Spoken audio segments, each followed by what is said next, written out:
ചില രക്ഷിതാക്കൾ നമ്മളോട് പറയാറുണ്ടായി, ഞങ്ങൾ മക്കളെ സ്നേഹിക്കുന്ന അത്ര മക്കൾ തിരിച്ചു ഇങ്ങോട്ട് സ്നേഹിക്കാറില്ല.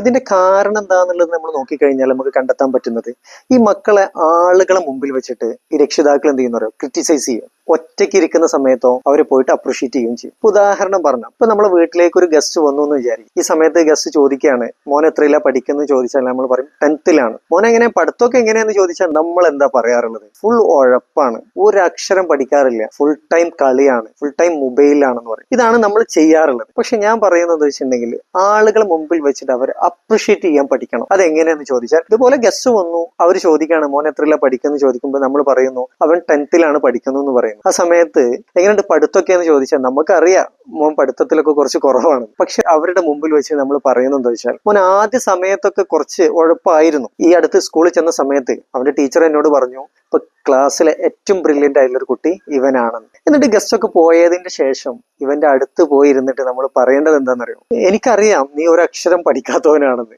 പക്ഷെ നിന്നെ കുറിച്ചിട്ട് ഞാൻ അവരോട് പറയുന്നത് നീ കേട്ടില്ലേ? പക്ഷെ ഇനി അമ്മയെ നീ എന്ത് ചെയ്യണം, അവരെ മുമ്പിലൊന്നും നീ വഷളാക്കരുത്, അതുകൊണ്ട് നീ നന്നായിട്ട് പഠിക്കണം എന്ന് പറയുന്ന സമയത്ത് ഈ കുട്ടിയുടെ ഉള്ളിലുണ്ടാവുന്ന തോട്ട് എന്തായിരിക്കും? എനിക്ക് പഠിക്കണം എന്നും എനിക്ക് വിജയിക്കണം എന്നുള്ളൊരു ചിന്ത ഉണ്ടാവും. അപ്പൊ അതുകൊണ്ട് എന്ത് ചെയ്യാന്ന് വെച്ചിട്ടുണ്ടെങ്കിൽ ആളുകളെ മുമ്പിൽ വെച്ചിട്ട് കുട്ടികളെ അപ്രീഷിയേറ്റ് ചെയ്യുക, ഒറ്റയ്ക്ക് ഇരിക്കുന്ന സമയത്ത് ക്രിറ്റിസൈസ് ചെയ്യുക. Okay, thank you.